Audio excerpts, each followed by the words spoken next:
Salam, selamat bertemu kembali. Saat ini saya rindu mengajak saudara membahas tentang satu topik dengan judul perkembangan ideal anak remaja bersama dengan saya, Pendeta MC Hombing. Ada 4 aspek perkembangan yang akan kita bahas saat ini, yakni kognitif, aspek moral etika, aspek ego, dan aspek iman. Keempat aspek ini akan kita lihat sekilas bagaimana perkembangannya sejak manusia lahir sampai manusia dikatakan cukup dewasa, namun yang akan kita dalami secara khusus adalah perkembangan keempat aspek ini dalam kehidupan seorang remaja. Sedangkan nanti aspek-aspek lain di luar perkembangan remaja boleh saudara lihat di buku-buku yang relevan atau juga sangat mudah mencarinya di internet. Kita mulai dari aspek kognitif. Apa yang dimaksud dengan kognitif? Itu berkaitan dengan proses memperoleh dan memanipulasi pengetahuan melalui aktivitas mengingat, menganalisis, memahami, menilai, menalar, membayangkan, dan berbahasa. Atau lebih simpelnya dikatakan kognitif berkaitan dengan kecerdasan atau intelijensi seseorang. Berdasar perkembangan kognitifnya, ada orang yang dianggap jenius, pintar, biasa saja, atau bodoh, bahkan idiot. Dan kognitif ini berkaitan dengan kemampuan, pengetahuan, dan logika manusia. Ada beberapa tahap perkembangan kognitif manusia sejak lahir sampai menuju pada kedewasaan yang ideal menurut Jean Piaget. Yang pertama, tahap sensori motor. Itu untuk anak umur 0 sampai 2 tahun atau kategori bayi. Dan anak-anak ini biasanya mampu melakukan pengenalan melalui sesuatu apa yang biasa dia lihat dengan inderanya, dia raba dengan kulitnya, dia rasa, bahkan berdasarkan pergerakan-pergerakan tertentu. Dan oleh karena itu, apabila ada seorang anak bayi zaman dulu, biasanya di atas ayunannya suka digantungkan barang-barang yang bergerak, yang bisa bergerak, dan dia suka merespon terhadap yang demikian. Kemudian tahap pra-operasional untuk anak 2 sampai 7 atau 8 tahun, di mana secara kognitif anak memahami realitas di lingkungan dengan menggunakan tanda-tanda dan simbol. Cara berpikir anak pada tingkat ini bersifat tidak sistematis, tidak konsisten, dan tidak logis atau sangat kaku. Segala sesuatu apabila berubah dari sesuatu keharusan, itu membingungkan seorang anak. Kemudian tahap operasional konkret untuk anak 7 atau 8 tahun sampai 11 sampai 12 tahun. Anak sudah cukup matang untuk menggunakan logika, tetapi hanya untuk objek fisik yang terlihat. Anak masih mengalami kesulitan besar dalam menyelesaikan tugas-tugas logika. Makanya untuk hal ini, anak masih sulit diajak berargumentasi tentang sesuatu yang tidak dilihat oleh matanya atau tidak dirasakan oleh indranya. Anak akan gampang mengelompokkan barang-barang kalau disuruh dari yang terang sampai yang tergelap, tetapi anak akan sulit membayangkan mana yang paling gelap atau paling hitam.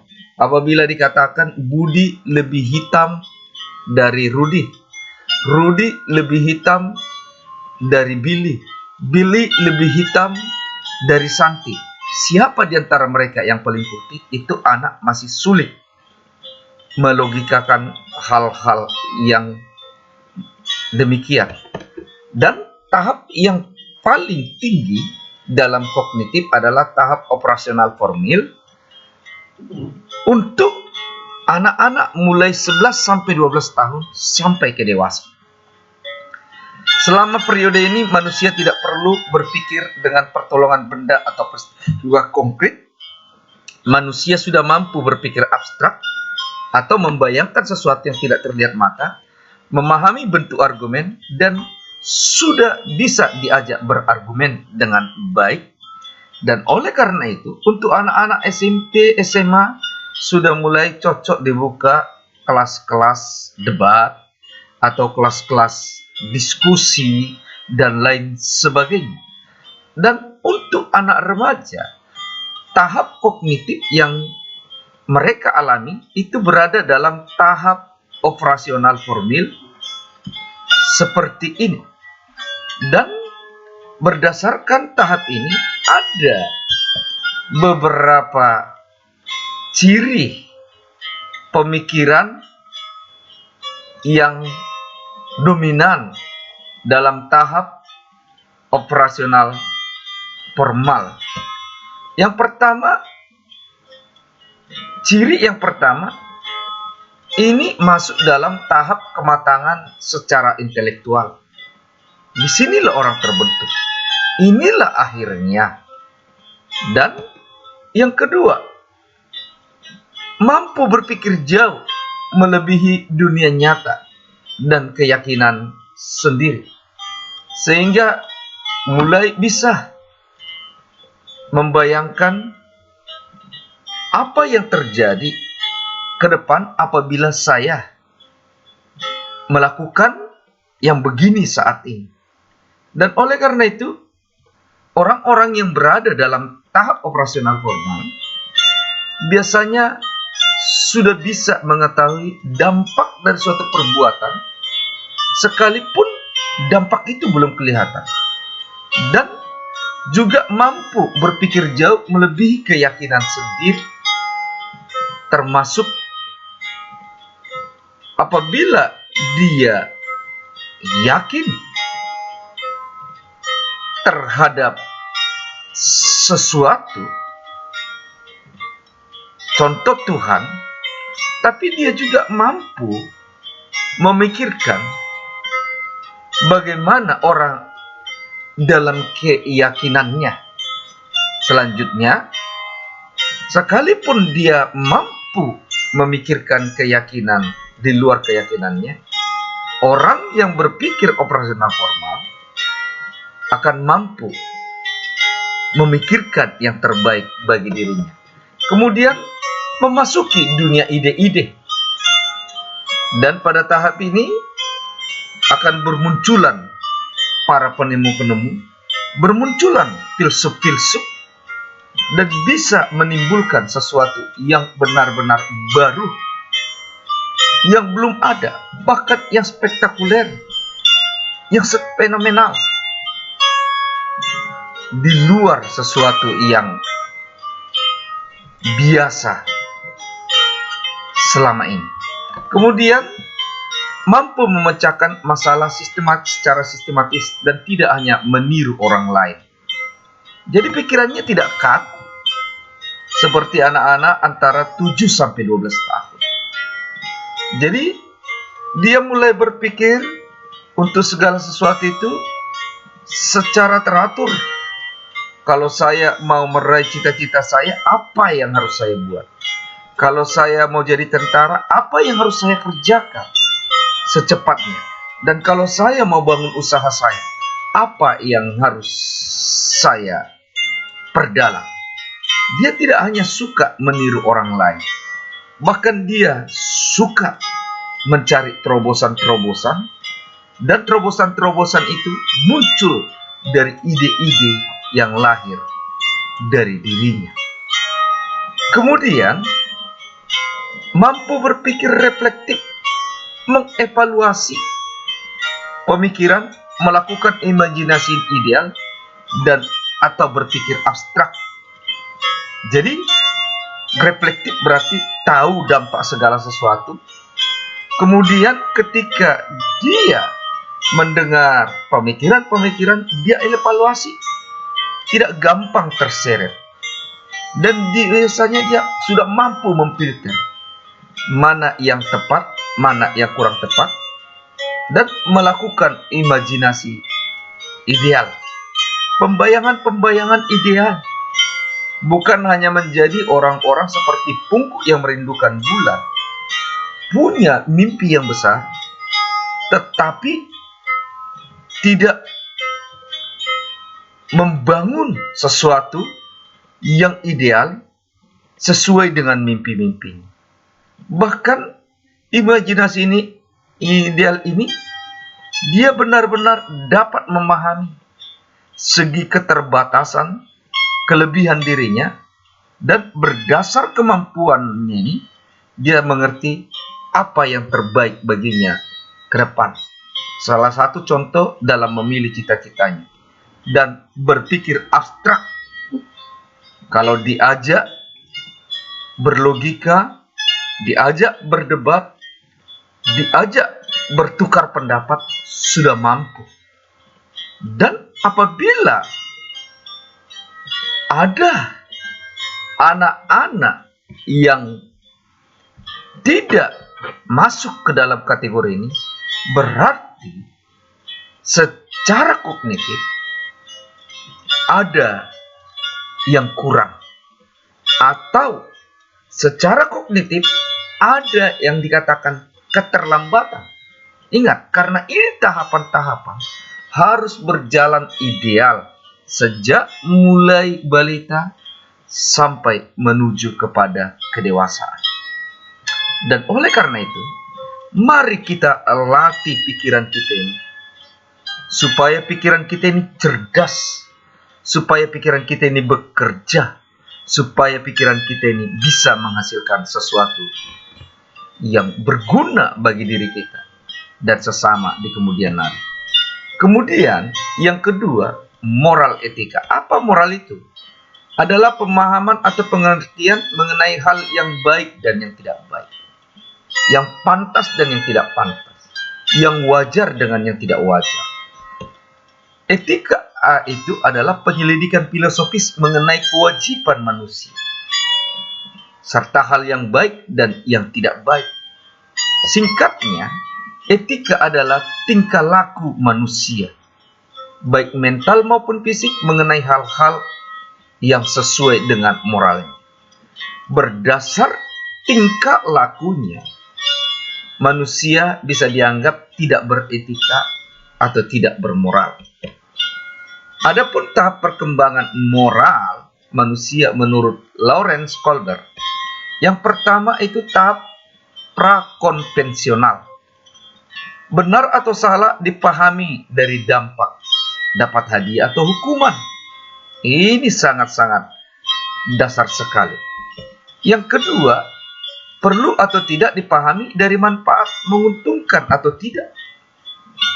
Jadi orang-orang yang hanya berpikir apa yang saya dapat, untung atau tidak saya, itu secara moral masih berada dalam prakonvensional. Kemudian konvensional,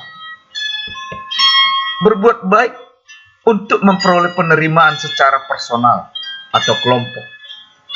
Jadi mulai memikirkan bagaimana tanggapan pihak lain terhadap perbuatan baik saya ini. Kemudian memahami peraturan agar diterima di masyarakat. Jadi sesuatu yang baik itu dianggap adalah sesuatu yang bersesuaian dengan penerimaan masyarakat atau kelompok. Di sana nilai moralnya. Dan yang terakhir, pasca konvensional masuk ke dalam tahap demokratis. Yang terbaik adalah yang mendatangkan kebaikan bagi yang terbanyak. Kalau di sini tadi memang memikirkan orang lain tetapi demi kebaikan pribadi. Ini adalah demi kebaikan sesama. Dan yang keenam, tahap etika universal. Yang terbaik adalah yang adil. Kebaikan harus dilakukan tanpa kontrak apapun, tanpa tendensi. Kalau ini baik, lakukanlah. Ada atau tidak manfaatnya sama kita, tetap dilakukan. Rugi atau tidak kita, sebisa mungkin harus dilakukan apabila itu adalah demi kebaikan. Dan seorang remaja, tahap moralnya itu berada dalam tahap konvensional. Bagaimana caranya dia baik di hadapan sesama agar dia bisa diterima. Karena pada tahap remaja, orang memang mulai masuk kepada kontak sosial yang lebih luas dan mulai merasakan begitu krusialnya keberadaan orang lain bagi dirinya. Adapun ciri-ciri sikap dalam tahap perkembangan moral remaja dalam tahap konvensional, sikap yang menonjol itu yang pertama, menghormati orang yang berkuasa. Contoh kalau di rumah, anak menghormati orang tua, di sekolah murid menghormati guru, dan di kelompok-kelompok menghormati pimpinan kelompok itu. Agar apa? Dia bisa lebih diterima. Menegakkan hukum, kewajiban, dan disiplin. Agar apa? Dia mulai diperhatikan dan bila perlu mulai diorbitkan. Yang ketiga, gemar memperhatikan tata kehidupan sosial. Jadi mulai peduli di kelompok ini bagaimana aturan yang berlaku. Di kelompok suku saya bagaimana aturan yang berlaku. Jadi ada mulai tahu. Bahkan mulai belajar memahami. Contoh adat istiadat lebih spesifik. Kalau antara pihak perempuan dengan pihak laki-laki dari orang tua bagaimana? Itu mulai menarik perhatian seorang anak remaja. Mementingkan keamanan diri. Dan oleh karena itu dia berusaha melakukan hal-hal ini. Mencari simpati dari para penguasa dan berusaha menegakkan hukum agar dia tidak menjadi orang-orang yang terpojok, terdiskreditkan. Kemudian menghormati orang yang memelihara aturan masyarakat. Mulai punya tokoh-tokoh idola. Contoh kalau dia sebagai remaja, di antara begitu banyak presiden, mana idolanya? Di tengah masyarakat, dia mulai melihat orang-orang yang cukup diseganin itu siapa? Mungkin dia bisa kurang ajar bahkan terhadap orang tuanya, tetapi terhadap tokoh-tokoh itu dia bisa sangat hormat. Tujuannya apa? Melalui hormat yang dia taruh terhadap tokoh-tokoh ini akan punya perhatian khusus padanya, dan itu mendatangkan tanda petik keamanan atau keuntungan bagi diri sendiri.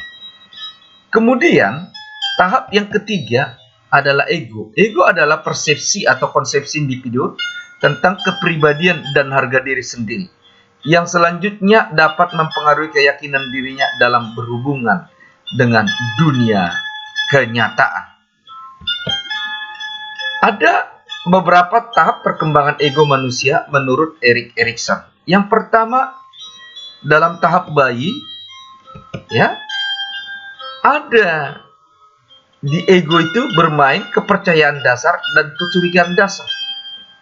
Dan dia biasanya cenderung dekat kepada sesuatu yang dipercaya. Contoh, anak lebih nyaman di pangku ibunya daripada di pangku orang lain karena dia percaya pada ibunya. Kemudian tahap balita, di sana ego yang bermain antara otonomi dan perasaan malu. Dan untuk anak yang demikian, biasanya dia suka pamer dan egois. Barang-barangnya tidak boleh disentuh orang lain. Tetapi ketika dia menyentuh barang orang lain, ketika ditegur, dia bisa merasa malu. Kemudian prasekolah 3-6 tahun, inisiatif dan kesalahan. Anak-anak mulai berinisiatif. Terkadang ketika ibunya memasak, ibunya lalai, dia segera ambil pisau dan memotong-motong. Dan sering sekali karena inisiatif ini, dia ditegur dan merasa salah. Kemudian usia sekolah 7-12 tahun, kerajinan dan interioritas. Dia berusaha rajin, tetapi ketika dia melihat apa yang dia inginkan, target yang dia ingin capai tidak dia dapatkan, ada perasaan kecil atau inferioritas. Kemudian masa remaja 12-18 tahun, mencari identitas dan kekacauan identitas. Nanti kita perdalam. Kemudian pemuda usia 20 tahun, keintiman dan isolasi.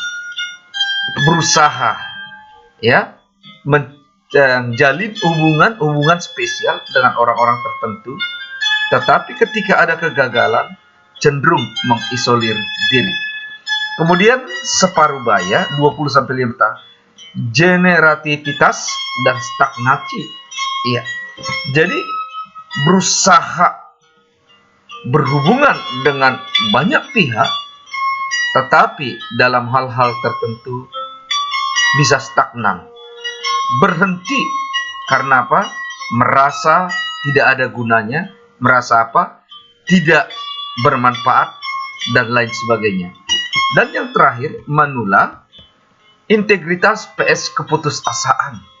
Mempertahankan kejujuran, menghargai kejujuran, tapi dalam satu hal, bisa saja secara ego dia putus asa karena dilihat integritas tidak lebih mendatangkan keuntungan bagi dirinya dibanding orang-orang yang tidak berintegritas.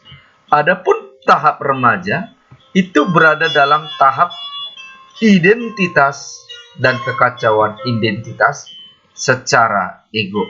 Ada beberapa ciri yang menonjol dari kecenderungan ego anak remaja yang mencari identitas.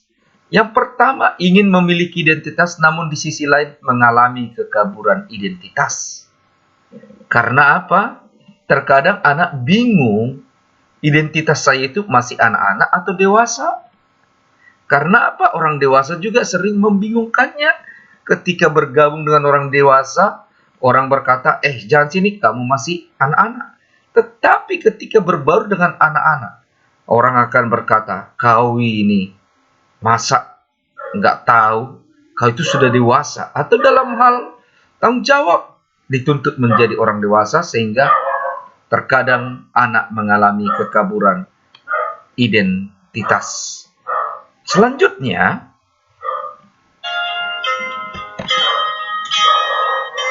anak secara ego belajar memberikan loyalitas terhadap kelompok, namun di sisi lain berusaha mengevaluasi identitas kelompok yang dianggap punah. Dalam hal ini, anak sering kacau, mau menyesuaikan diri dengan apa yang diterapkan kelompok atau memperbaharuinya. Apabila menyesuaikan diri, dianggap itu kurang relevan. Tapi apabila memperbaharui, dia anggap orang belum tentu terima dan dia belum punya keberanian mental untuk melakukan pembaharuan atau revolusi dalam suatu kelompok. Kemudian ingin memperoleh konsep diri yang jelas dalam bidang seksual, pekerjaan atau panggilan, serta sosial. Anak benar-benar sadar secara seksual harus bagaimana. Anak benar-benar sadar dia harus memilih panggilan yang jelas untuk masa depannya dan sosial. Tapi dalam hal-hal tertentu, anak benar-benar tidak dapat menolak penyimpangan-penyimpangan seksual. Anak benar-benar tidak dapat mengikuti apa yang menjadi panggilannya karena ada tantangan dari keluarga dan juga secara sosial. Anak sering juga bingung, cocoknya saya berbaur di mana? Berikutnya, mengalami krisis identitas antara kenyataan diri yang sebenarnya dan keinginan ideal. Itu tadi, dia inginnya bagaimana, tetapi faktanya dia bagaimana. Terkadang tidak sinkron. Dia ingin jadi tentara, tetapi dia lihat secara fisik dia tidak mampu. Dia ingin benar-benar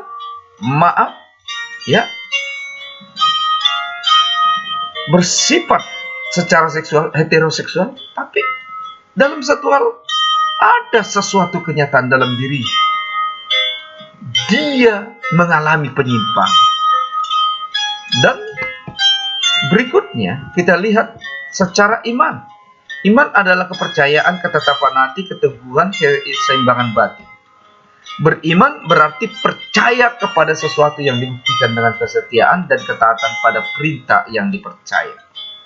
Tahap perkembangan iman menurut James Webb Fowler, iman intuitif itu sampai 7 tahun, mistis atau harafiah sampai 12 tahun, sintetis atau konvensional 11 sampai 18 tahun, individuatif reflektif 17 sampai 40 tahun, konjungtif 35 sampai 50 tahun, dan iman universal 50 tahun ke atas.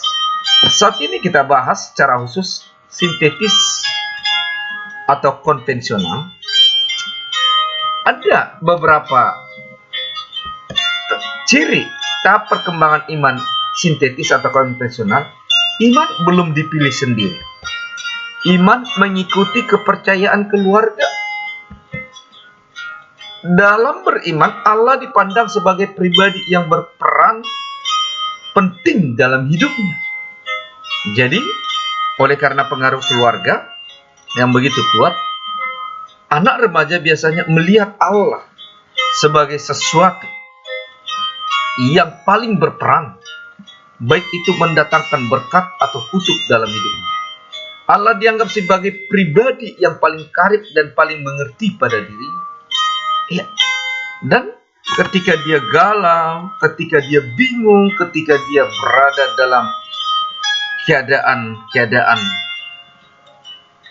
kritis, dia menganggap Allah itu ada untuk dia. Bahkan ketika dia mengalami konflik dengan keluarga, anak biasanya yakin Allah itu masih ada untuk dia dan mengerti akan keberadaannya. Allah dianggap sebagai pribadi yang paling dapat diandalkan untuk meraih segala hal yang diharapkan oleh dirinya.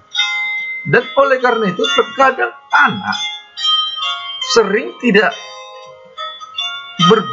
berjuang relevan dengan apa yang menjadi cita-citanya, tetapi anak masih tetap melihat ada Allah yang bisa diandalkan untuk mendapatkan apa yang diharapkan. Dan Allah dianggap sebagai Allah kelompok atau Allah kolektif. Jadi, bagi anak remaja, Allah itu dalam kepercayaan apapun adalah sama, Allah yang baik, Allah yang dapat diandalkan, dan Allah yang mengerti akan dirinya. Selanjutnya, Bagaimana dengan kita sebagai remaja? Apapun perkembangan yang kita alami, baik itu secara kognitif, baik itu secara moral, baik itu secara ego, maupun secara iman, ingatlah, perkembangan yang bagaimanapun boleh terjadi, lingkungan yang bagaimanapun boleh kita hadapi, tantangan apapun boleh menghadap, tetapi dalam segala hal, ingatlah, engkau harus benar-benar mengerti siapa dirimu dan untuk apa dirimu. Firman Tuhan berkata dalam Roma 12 ayat 1-2. Karena itu saudara-saudara, demi kemurahan Allah, sesuai dengan harapan kita tadi, kunasihatkan kamu supaya kamu mempersembahkan tubuh sebagai persembahan yang hidup. Tubuh di sini sebenarnya mencakup manusia secara utuh, baik itu kognitifnya, baik itu moralnya, egonya, dan imannya. Persembahkan itu sebagai persembahan yang hidup, yang kudus, yang berkenan kepada Allah. Jalankan ibadah sejatimu kepada Allah. Jangan kamu menjadi serupa dengan dunia ini. Lingkungan boleh rusak, tetapi berubahlah oleh pembaruan budimu, sehingga kamu dapat membedakan apa yang etis, apa yang tidak, apa yang berkenan kepada Allah, dan yang sempurna. Dalam segala sesuatu, pikirkan, tubuhku ini adalah bait Roh Kudus. Aku harus persembahkan hidupku ini untuk mempermuliakan Tuhan di masa remajaku. Dan bagaimana cara paling praktis mempersembahkan hidupmu kepada Tuhan? Di dalam Kolose 3:23-24 dikatakan, apapun juga yang kamu perbuat, perbuatlah dengan segenap hatimu seperti untuk Tuhan dan bukan untuk manusia. Kamu tahu bahwa dari Tuhanlah kamu akan menerima bagian yang ditentukan bagimu sebagai upah. Ketika engkau menjaga perkembangan-perkembangan yang ada ini dengan sebaik mungkin, dan dengan perkembangan yang ada engkau berusaha berjuang secara maksimal. Dan perjuangan-perjuangan itu bukan hanya untuk mencari citra diri, bukan untuk mencari keamanan di tengah masalah, tetapi kau lakukan untuk Tuhan, maka Tuhanlah yang akan memberi upah kepadamu. Ketika engkau merasa engkau kurang pintar, Tuhan bisa memberikan hikmat kepadamu. Ketika engkau merasa lingkungan yang ada di tengah-tengah kehidupan sepertinya kurang cocok untuk kehidupanmu di hadapan Tuhan, kau tidak lebih memperdulikan itu dibandingkan bagaimana Tuhan berkenan terhadap kehidupanmu. Bagimu Tuhan adalah tetap yang paling utama. Tuhan tetaplah yang paling penting. Jadi penerimaan manusia tidak lebih penting daripada penerimaan Tuhan. Dan kemudian ketika secara ego engkau bingung, mantapkan dirimu di hadapan Tuhan bahwa engkau adalah milik Tuhan. Itulah identitas yang paling membanggakan dalam dirimu. Dunia boleh menolakmu, tetapi ketika engkau menjadi anak Tuhan, Tuhan yang akan mengiring perjalanan. Dan ketika secara iman engkau tahu bahwa iman yang ada di sekitarmu itu bisa merusak kemurnian imanmu, engkau bisa menjaga dirimu sebaik mungkin sampai engkau nanti benar-benar memiliki iman ideal, iman yang ada dalam dirimu berdasar pilihan, bukan karena warisan orang tua atau masyarakat. Kiranya Tuhan memberkati kita semua. Salam.